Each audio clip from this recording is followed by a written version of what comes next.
Assalamu alaykum qarindoshlar. Pythondan asos 33-qism darsimizga xush kelibsiz. Bu qismda biz yangi mazmun o'rganamiz. Bu intayin muhim mazmunlar. Biz bu yurish darsimizning oxiriga qoldik. Bugun o'rganadigan mazmun men boshda bir Python quray.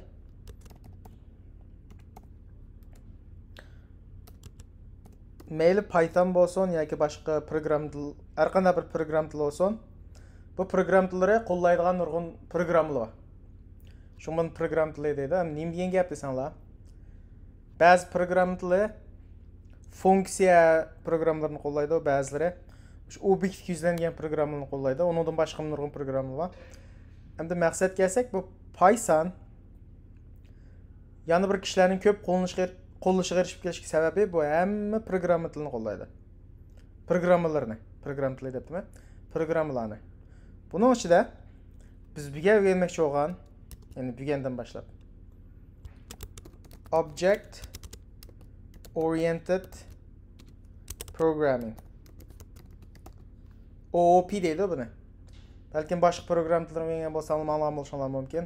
Java yoki bu obyekt yuzlangan program tilini nima degan chaqda bu biz bir qo'llanishchanlik yuqorligi biz o'zimiz obyektni boshqara olamiz, kontrol qila olamiz. Odatda bu har qanday bir biz foydalanmoqchi bo'lgan obyektningki xosligi bilan buning qilmishi bo'ldi. Bu nima degan gap desanglar? Ya'ni bir ma'lum bir proyektni o'ylasanglar, bu proyektni hamma cho'ng bir qozon o'ylanglar. Qozonga silib hamma xurishlarni salsaq bu nima bo'ldi desanglar, bu bir dash qozon bo'lib ketadi.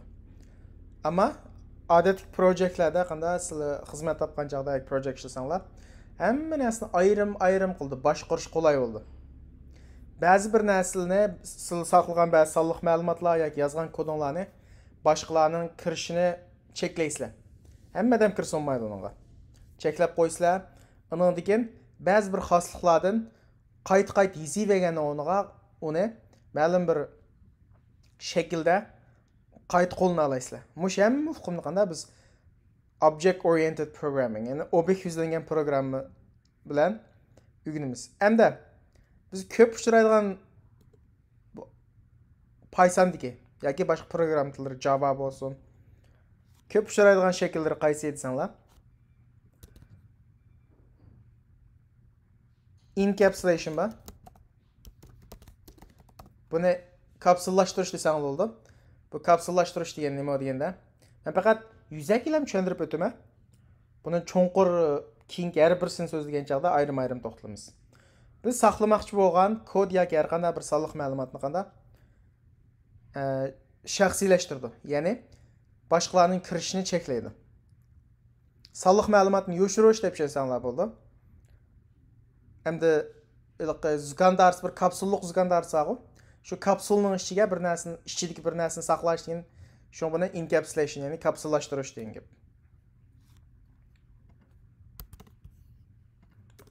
Anda yana nima o'rganamiz desanglar?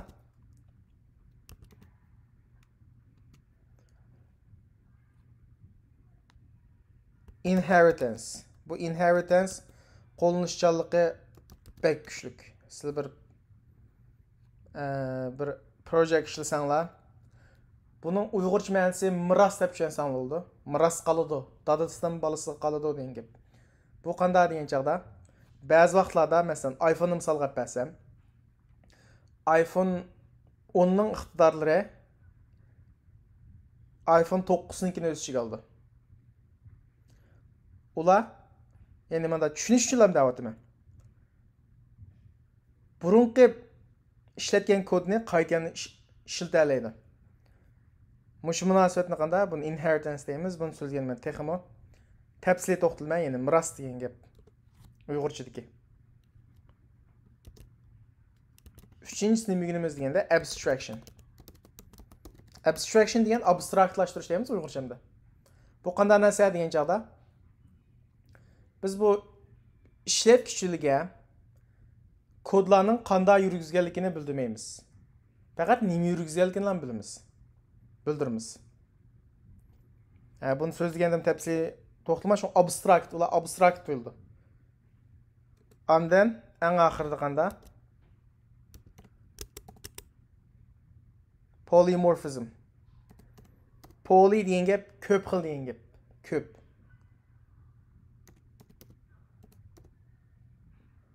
Morph degan shakl degan gap bu.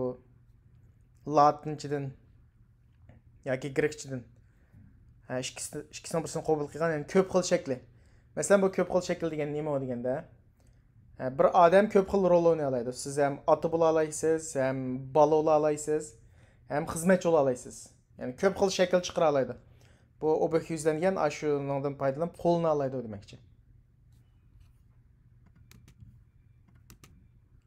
Uningdan boshqa turlarim bor, ammo eng ko'p uchraydigan mush 4ni o'rganib o'tamiz. Uningdan boshqa biz bu obyekt yuzlangan programma darsligini qanday boshlaymiz desanglar, biz bir class bilan boshlaymiz. Bu class degan nima deganda ko'p anlam bo'lishinglar mumkin. Buni bir chirtyoj deb o'ylsang bo'ldi.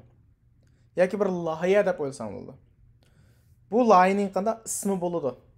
Nemaga yozilganligi chirtyoj bo'ldi. Biz mush chirtyoj orqali mushning ichidagi kodlarga kira olamiz, bila olamiz, tushuna olamiz, qayt qo'lni olamiz. Buni class deymiz. Ondan keyin classning ichida, bu chirtyojning ichida buning instance'lar oldu. Elementlari, ya'ni biz yozmoqchi bo'lgan kodlar classning ichiga saqlaymiz.